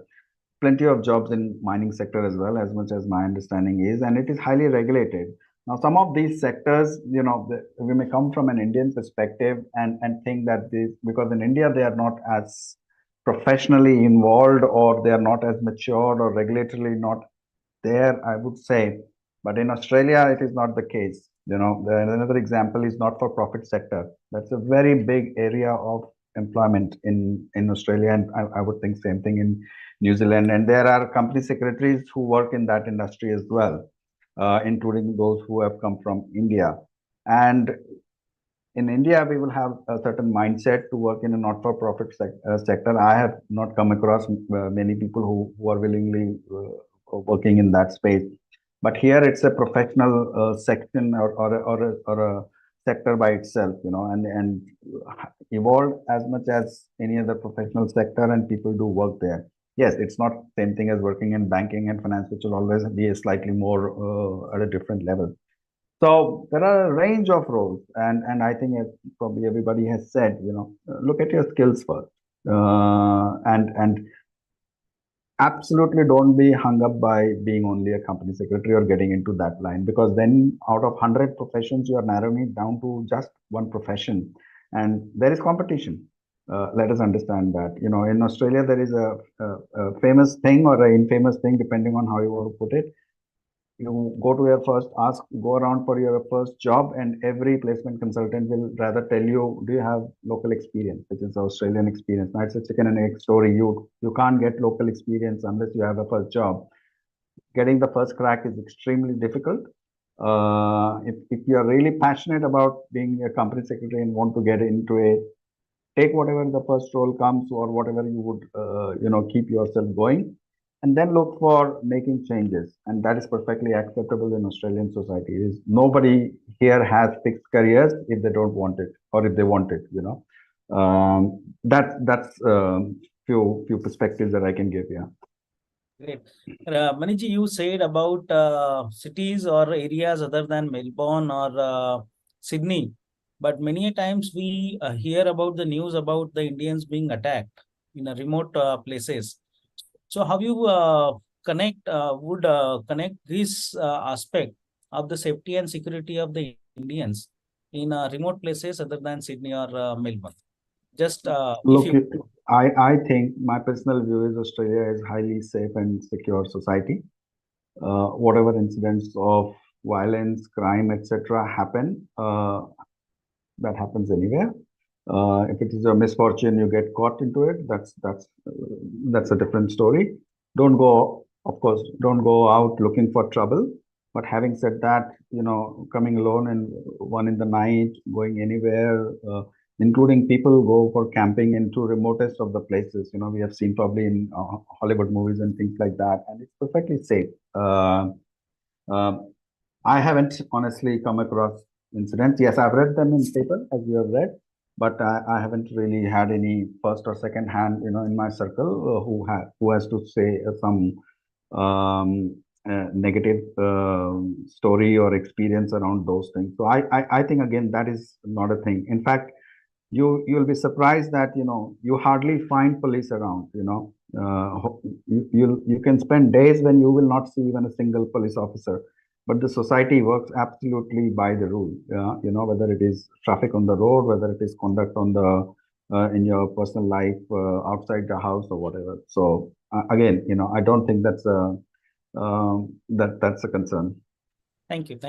Open questions to Pavanji, yeah. sorry, Yeah. can I add something to it? Yeah, please. But Please. still, I would say that every city has a suburb, and each suburb has its own culture. So do a good research before you take up a place to live. That would help you. Ask, inquire with your networks before you take up, rather than going blindly. Yes, and as Agree, Manish yeah. rightly said, that don't go out looking for trouble. So yeah, if you are, with your friends, going to office at normal time, coming back, not venturing out at midnight at places that you're not, comfortable with, I think that should be well enough. But yeah, I agree with Manish that don't go out to look for trouble. Otherwise, it's all good out here. Great input. Open question to all the panelists. Many a times what happens is the people back in India are really bolte na ki people want everything before they move. Okay. So many times they think that job pehle hi aa gaya to acha hai. Then we will move to Australia and New Zealand. So are there any scope wherein the people from India, the professionals from India, company secretaries, apply from India and get the job secured first and then move there? Number one. Number two, whether the practicing professionals in India have scope to venture out, not really moving out to the Australia or New Zealand, but having the work flow in from Australia and New Zealand in India, and later on they can decide whether to move or not. So these are the main questions many people think before they actually shift to the countries. So what are your takes on this? Okay, I can, maybe others can chip in as well, but as far as practicing company secretaries are concerned, look, there is a lot of economic momentum which is happening between Australia and India at this point of time, due to certain geopolitical and strategic issues and things like that. Australia realizes that India is a partner which it wants to have. So, and India is in a sweet spot at the moment where many countries are, weighing it, and so is Australia as well. Plus, there has been a strong momentum at the political level as well. Mr. Modi has traveled to Australia twice over the last few years. Mr. Albanese has traveled to India twice this year, and so on and so forth. So, coming from all that, there is a treaty which has been signed, which is called as Economic Cooperation Trade Agreement. There is a comprehensive economic cooperation agreement currently under negotiation and hopefully to be signed sooner. So there is a lot of momentum. I would say there's a lot of euphoria in terms of Australia-India relations. And I think that is slowly turning out to give rise to a lot of trade and business activities between the two countries. So I think look out for those opportunities. Definitely there is a momentum there, and probably you will find opportunities. And if that helps you to move here, why not, so to say. Sorry, I missed the first question. What was the first part of the question? So the first part of the question was whether a job be finalized from India itself, then move. The simple answer is mostly that's not possible, because they will not give you attention, because they need to see you here. They need to see you here. They need to understand that you are living here. They need to, if they want to connect with you, they want to connect with you here. They want to talk about the weather. What is it this morning? And you will not know what the weather this morning is unless you are here. You know, this is a little, at one level, this is a little social society as well. You know, people love to chat as well. You know, that's a way to network and make relations. But at any rate, my personal view is it's not possible to sit in India and get a job here unless you happen to be in IT. Maybe they have got a lot of sponsorships going, but I have not heard for company secretaries. Others, if they have it to add or different view. I would probably echo Manish's comments there, because I mean, for me, I was very lucky. I started off as a COSEC in London, and you know, I was working with HSBC Global Asset Management at the time, and when the job came up for the COSEC role in Australia, I could apply for it, and you know, for me, it was about having, I could, you know, obviously do the interviews by Teams and by electronic, like video, like a video call. But that was for organization to organization. So it was it was easy to do at that point, because obviously they're looking at global opportunities and, you know, global hiring as well. But I would, in terms of what Manish said, I would totally agree. It's very, very difficult to apply for a role when you're still in India or overseas for a role that in a company that you're not working with, because it's all about, they want to see you and have a feel for what kind of person you are. You know, are you a good fit? All those kinds of things. So it's, you know, it can happen. It very rarely happens, and I think that's probably that's the case. And I will also add to that, if I may. Basically, as I said initially, we don't treat ourselves as for granted. And one, you need to have a visa to work, have work rights in Australia, and for that matter in New Zealand as well. And the aspect, before an employer go overseas to hire people, they have to demonstrate that they have looked for locally to hire people, and there is no dearth of professionals locally as well. So IT is the area, or health sector is the area where they need people from outside. But otherwise, Australia has got a very like 3 or 4% unemployment rate, and they have got enough professionals to cater for. So that's not likely to be there. But Yeah. good positive aspect is maybe 5 years down the line, once this free trade agreement matures, there is more interoperability between Government of India and Government of Australia. There is more recognition. It may start to evolve, but I don't see that happening for another 5-7 years at least. Yeah, thanks, Jogendraji. Definitely for New Zealand also, I can understand from the point of view of the candidate who want to move overseas, the risk involved. They don't want to just come blank to a new country without a job offer. But again, it is certainly very difficult, as Manish and Rohit said, to get any offer beforehand. And companies do prefer someone to be on ground, so they can actually physically talk to them, meet to them. And secondly, definitely, same in New Zealand, the companies have to do a labor market test. So to prove that they cannot find the right candidate locally, only then they can poach candidates from overseas. And to your second point, practicing, in New Zealand, the practicing area is quite limited. So from practicing point of view, because there are some requirements where they want you to be, in New Zealand if you're trying to practice. So from practicing company secretary's point of view, the scope in New Zealand is a bit limited. Thanks. I'll add to that. When we talk about, sorry, Nirupma, you go first. Go ahead. No, go ahead, Joy. No worries. I was just trying to add to that. When we talk about practice, India, there is a legislative requirement for certain activities to be performed by a professional. That requirement is not applicable in Australia and New Zealand from a regulatory perspective. Having said that, kind of you can have a pseudo practice in the sense that you can work in your own capacity having a business, and you can provide consultancy business, or you can work as a contractor where you can use your ABN to provide your services. So you can basically indirectly practice that way. And there are a lot of areas where you can provide inputs into if you have got that expertise. And as I said, we should be looking out of the mindset of working as a company secretary, because there are a lot of sectors from an industry perspective.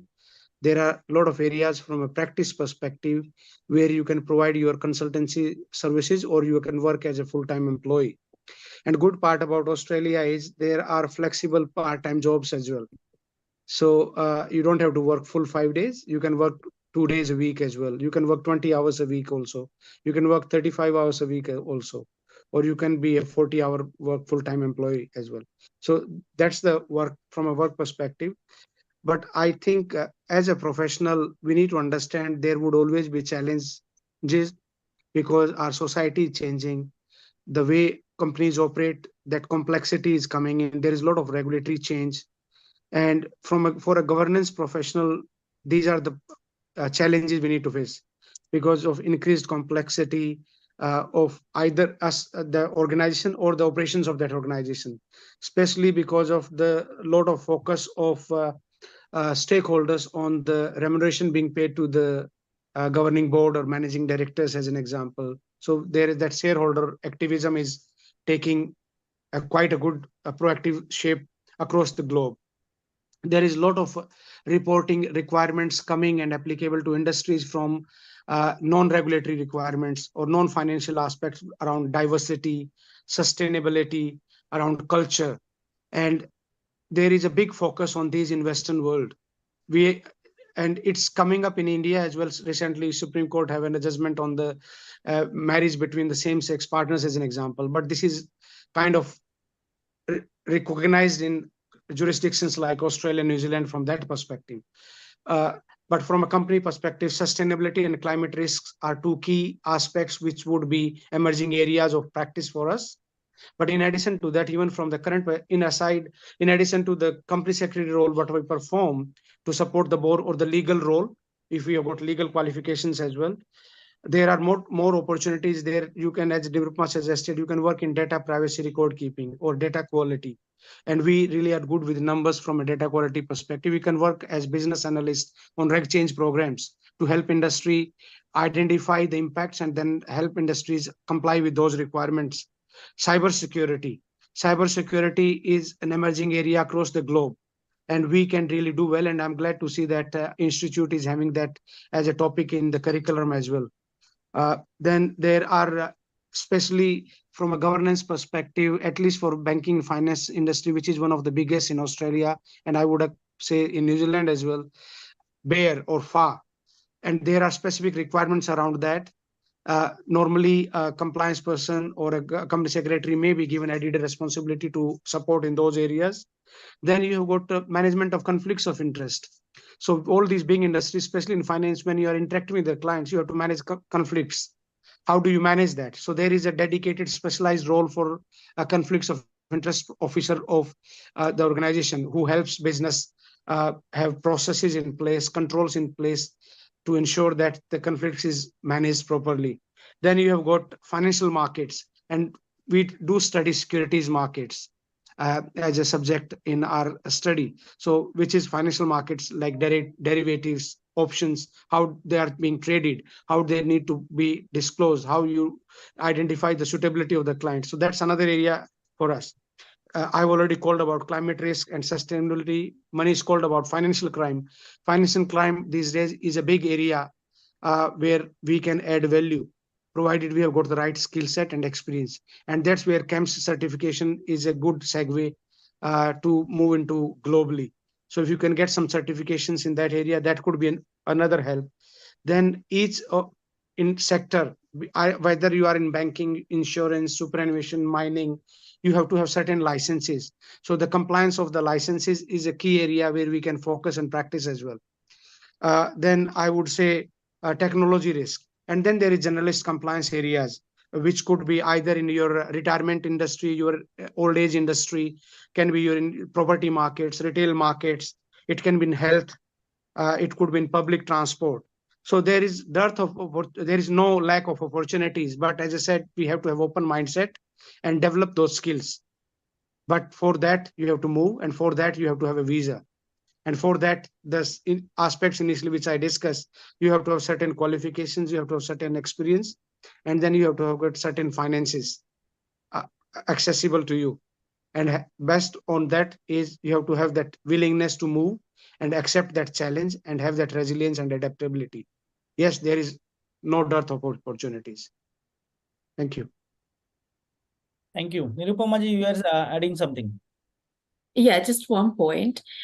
Due to the amount of confidentiality that is required for a governance professional, I have always found that they always require, when they advertise a role, they require a citizen of Australia or at least a permanent resident. So that is something I would like to put it out. And please don't think that unlike IT industry, it's very easy to migrate or transfer and you would get a job. Legal field, governance field is entirely different to that. So do a very thorough research and ask people, and then take your big step or leap. Thanks, Pawanji. Great.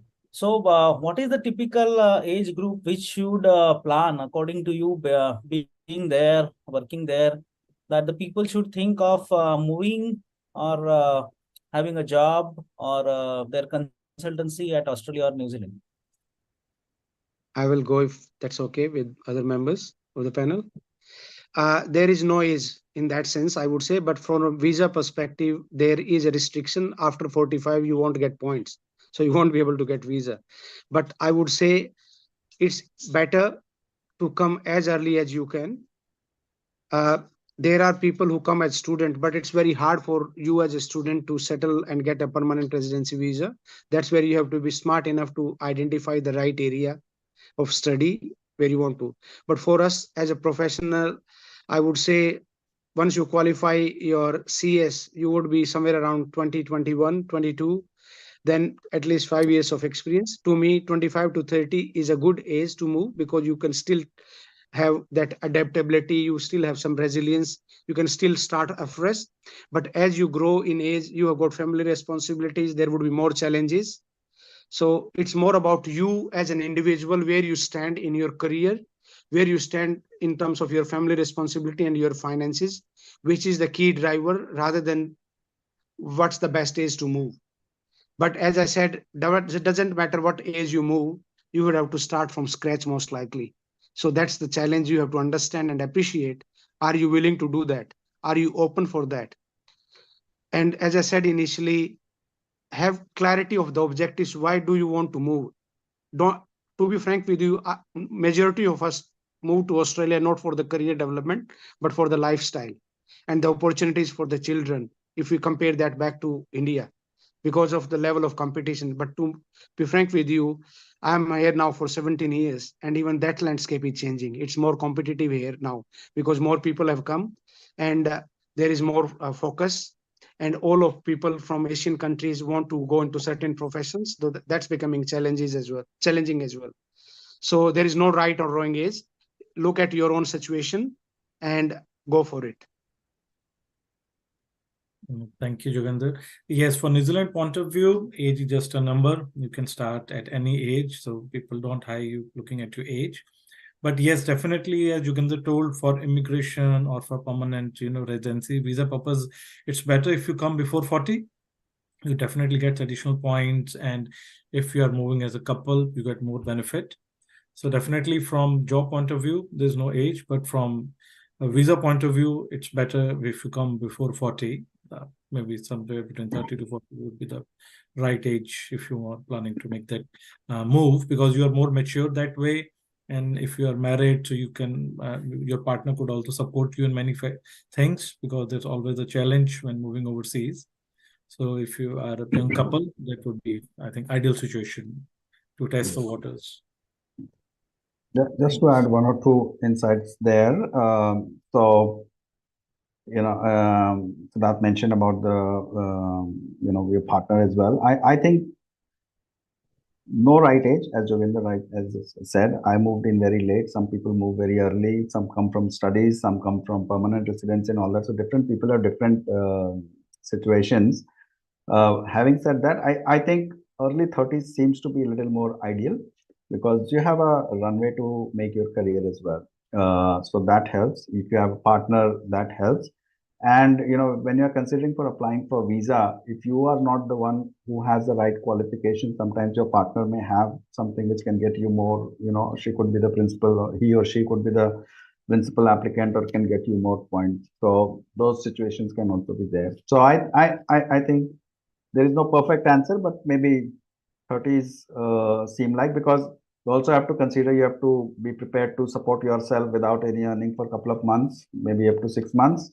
And maybe when you are here, coming here, let's say in the age 30s and all that, by that time you have earned some money that you can get, assuming if you have family wealth, then yeah, definitely that is not a consideration. But if you're self-finance, then you need to have been able to earn some money, which then helps you here. So actually, I was just looking that you can the amount of points you get between the ages of 25 and 32 is higher than you would at the ages of 18 to 24.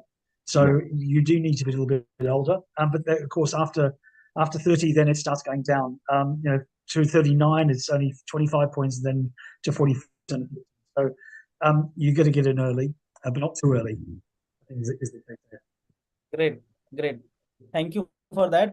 There are many questions, other questions, but those questions are either covered in FAQs or other ways. I have two more questions to you before we end this today's webinar.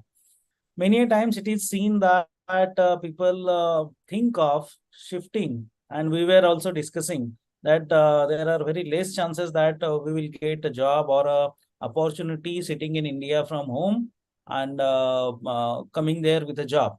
So what is the time horizon one should target that they will get the job in that time horizon, and what typically the savings or the money would be required to support that period in Australia and New Zealand, so that people can think of investing that period along with the investment of those Australian dollars or New Zealand this thing, and can take that I would say chance to settle, get into those countries for the career opportunities. It is open question to all. Nirupama, Can you I want pitch to try in that? first? Yeah. Yes, You I'm are the very right excited to maybe answer you are the that. right person. Yeah. Yeah, see There what is happens no many times time period. Yeah. It could be months, it could be even years. So there's a bit of luck, I would say. And your networking skills obviously always helps. So land that first job, that is very important. As to the expenditure, a family with 2 kids would require at least 5K for a decent standard of living. And I'm saying a rented property. I'm not talking about owning a property. So you do your maths and tell me, is it possible for you? And then if it is, you may. And how long would you be able to sustain? But this number is debatable. It depends on if you're, moving in alone. But then I would put it out as a figure for everyone. And that is for Sydney. I wouldn't say that for other cities. Be mindful, that's per month as well. Yes, per month. Yeah. Sorry. Yeah, I I personally feel that, sorry, Joey, just to add 4 to 5 is a good number, and maybe 6 months at least minimum you should keep in mind. If you get a job next day, it's a lottery, it's your bonus, consider that, but 6 months is something you should consider, I guess. Sorry, Joey. Yeah, I would agree with that. Look, if you're lucky, you can get the job within a few weeks of landing. But generally, on average, it takes about 3 to 6 months at least to get a job. And the reason for that is, as I said, when we move from India, we have got a fixed mindset. I'm not going to do this job. I'm not going to do this job. I'm not going to do this job. If you have got that mindset, please don't come to these countries. because it would be challenging for you and it would be struggling. But if you have an open mindset, whatever I'll get my foot into the door. I'll start earning locally, because that would give you reference locally, that will give you experience locally, that would help you understand the local market. Then 3 to 6 months is a good time. But if we are, then I'll also add, as Nirupama said, at least you should have 6 to 9 months of finance available to you to sustain yourself. And it could vary anywhere from $4,000 to $6,000, dependent upon how you want to spend and live. Normally, when people come in, they would basically, if it is a single person, they would try to live in a shared accommodation so they can save on the capital cost. And if they are couple, they would also see if they can live in a shared accommodation. But if you are not a person who want to share, then have as much money as you can at your stake, or at least, I think ideal would be 9 months, 9 to 12 months, I would say, because then you have got no pressure in the mind as well that you need to start earning, and you can look for right job. And when that right job doesn't mean in your own field as well, it could be any right job. Right job means, and normally I recommend people, they need to basically also see if they can start with some voluntary jobs. I think that's the best way in Australia, New Zealand, to build your network. And then your people who you are volunteering for would recommend you for a job as well. And that's what I have suggested to the people who I asked, and 100% of the times it has been a successful outcome. Correct. No, thanks, Yogendra. Yes, I do agree, because previously Manish was talking about NGO sector or the non-profit organization sector. So definitely, if you are coming to New Zealand and if you get an opportunity to work in, non-profit organization on voluntary basis, it will give you good exposure, good references to start with. And coming to the expense, yeah, definitely it depends whether you're sharing or you're on your own. So New Zealand also 4 to 6K per month would be kind of reasonable depending on your requirement. And the time horizon could be between 6 to 12 months. And again, as Manish and Yogendra has always stressed upon, that you have to be resilient. You should be open to working different hours, different jobs. So you should not come with a fixed mind that I had this fancy title in New Zealand, in India, and have this fancy job, or you should be open to exploring various opportunities and leave your title behind back home when you're coming. And if you're really serious and you want to make a career, because it generally takes 6 to 12 months to get a job, and then again 1 to 3 years to actually settle or integrate in the economy. And definitely, as Nirupama said, if you're lucky, you could land at the job the next day. Everything should be smooth. So it definitely depends on your luck, connections, and the current economic and cultural situation going around in the country, because the immigration laws and other things, they keep on changing when the government changes. So like recently in New Zealand, we had this election on 14th October. There's a change of government from Labour to National. So they're proposing some changes coming in next 1 year. So just keep an eye and do your research, as all the panelists have been telling beforehand, because things keep on changing year to year. And when there's a changing government, so do your research well, and reach out to the overseas chapter if you have any doubts. And really appreciate the CS team at India who's organizing this discussion. And I hope it would be very helpful to all the audience here. And I really appreciate efforts, Manish and the other team and at CS Institute in India. Thanks so much.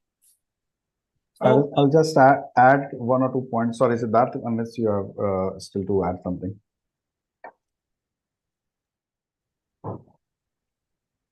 Pardon me. Yes, please, Manish.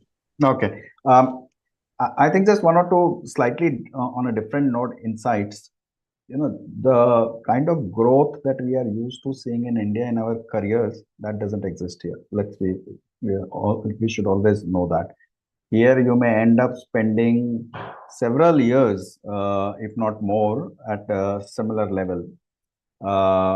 There are no every year 10% salary increases, or even 5% for that matter. For several years, you may just have minor adjustments, or you may not get even that as well. So the trajectory is in that sense different here compared to what India is. I tell a lot of people, if earning money and doing a really a huge corporate job, is if that too is your top priority and not others, maybe Australia is not the place actually. Australia is the place if you come here for quality work-life balance. Even at mid-level roles, you'll earn enough to get you a comfortable life. So I think that is something to be kept in mind and not to be frustrated about it. That I don't seem to be growing. People can spend several years around the same role or around the same levels. The second different point I wanted to make was about New Zealand and Australia. So if you, for example, you want to migrate to Australia, you come here on a visa, or let's say permanent residency, you get an entitlement to move to New Zealand as well on the basis of that visa, because Australia and New Zealand have arrangement on that. Citizens of either country can freely move into and live forever in the other country. And same way you can do. If you are not getting Australian visa, you think New Zealand visa is something which is more achievable. And if you are willing to go through that extra long path, go to New Zealand, get the visa of New Zealand, a permanent residency, get a bit of experience there, and then you can look for opportunities to move to Australia. That's another strategy that you can have. And sorry, I'll just add one more point to it. You can also think in a slightly different strategic sense, this whole enterprise of moving to Australia. If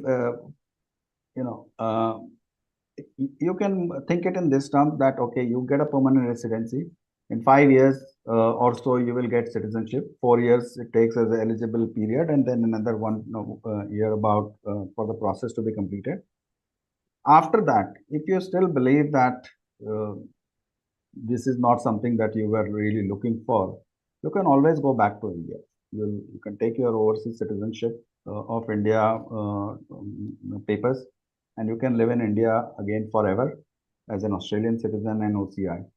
And that also gives you flexibility to move globally in many countries without visa. So for people of Australia to go to US, UK, you don't need that lengthy visa processes and fees and sometimes not even get a visa. All that is not an issue. For going to US, you only need to get some kind of an authorization, which takes generally online and instantaneously. So I think that's another strategy that you can look at if you want to do that. That I just want to take it over, spend next 5 years, get my passport for Australia, be a global citizen, and move back to India. And then you always free to again come back to Australia wherever you want to. Great inputs. Consequential questions. Can work or study dependent visa can work in Australia or New Zealand? Let's say the dependent or study visa, the people can work there. Let's see the company secretaries in India generally have CS plus LLB, CS plus MBA in finance or HR or that kind of thing. And if people are thinking that, let's say 9 to 12 months is the gestation period, so why not to have additional qualification? So the two questions: what that additional qualification should be looked into, number one, and number two, can they work when they are on either study visa, means the student visa, or the dependable visa kind of thing. So these questions will help the people to take the decision about shifting to Australia and New Zealand. You want me to take? Yeah, Jogi, I have less understanding of this area, honestly. Yeah. So look, yes. Sorry, go Nirupama first. No, I was just about to say that the student visa and the dependent visa would be two different. Dependent would be, you would be able to study and work. For student visa, work would be restricted. Jogi, over to you. You can better explain this. Or if you come as a student, like if you come as a dependent for a student, then student would have restriction. They can only work 20 hours a week legally, and the dependent can work full time. So that's the difference. In terms of the second part, sorry, Jogi, carry on. No, I'm done. I was just going to say for the other part of the question, I think it was, what are the other course or qualifications that you can do apart from GIA courses? Correct. Look, I think in terms of what we do, law, accounting, anything like that, would certainly persist. In the UK, for example, if you're the company secretary of a listed company, in Australia, there's nothing stopping you from being a company secretary of a listed entity. But in the UK, you have to either be chartered, a solicitor, or an accountant. So, obviously, those are the kinds of professions that people probably lean to. And a lot of the time, you'll find that some of the roles that are advertised will look for law degrees, or if it's a joint role as a CFO, then it looks like it's going to be like accounting. So those are the kinds of things, even economics to a push.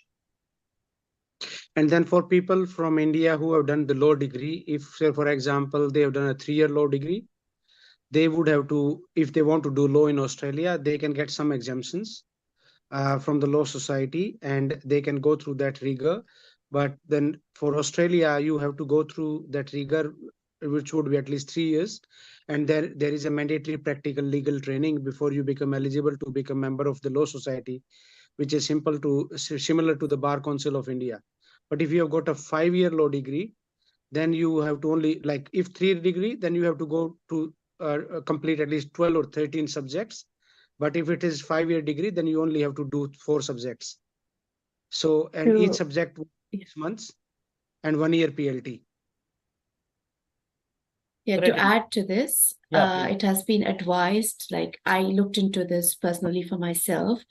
We have been advised that if you go down the path of LPAB, that is Legal Profession Admission Board, it is advisable if you want to practice as a lawyer, but not if you want to join a corporate field. So keep that in mind. There's nothing wrong in doing that, but that's something I have heard. That's great. That's great. That's great. See, our time is over. One last question to all. Again, it is related to the decision making of shifting, whether to shift or not. What typically the first job in India based on the CS professional qualification in India would be available? Any rough range of salary? Look, salary is not खर्चा तो बता दिया है, अभी कमा कितना सकते हैं वो बताना भी जरूरी है. So that all is why. initial jobs are paid similarly. So it would be anywhere between $25 to $35 an hour. I think that's the minimum wages these days, dependent upon which area you work. But normally when people move, they wouldn't get office jobs generally, frankly speaking. They would have to work either in supermarkets or they would have to work somewhere else. But the pay would be somewhere around $25 to $35 an hour. And if they may get 15 hours job, they may get 40 hours job. So it all depends. Okay. Any other input? Robert, you wanted to say something? Look, I think I think Joggy's right. It's the scale is vast. If you're going to come over to Australia, and the expectation is you probably start not doing what you're qualified to do, then obviously the minimum pay is the minimum pay. The other side of the scale, there's also there's a possibility of earning a lot of money, but that comes with experience and years behind you. So I think it's persevering with the hard task in order to get forward later in life. There's no hard and fast rule. Is what I'm trying to say. Great.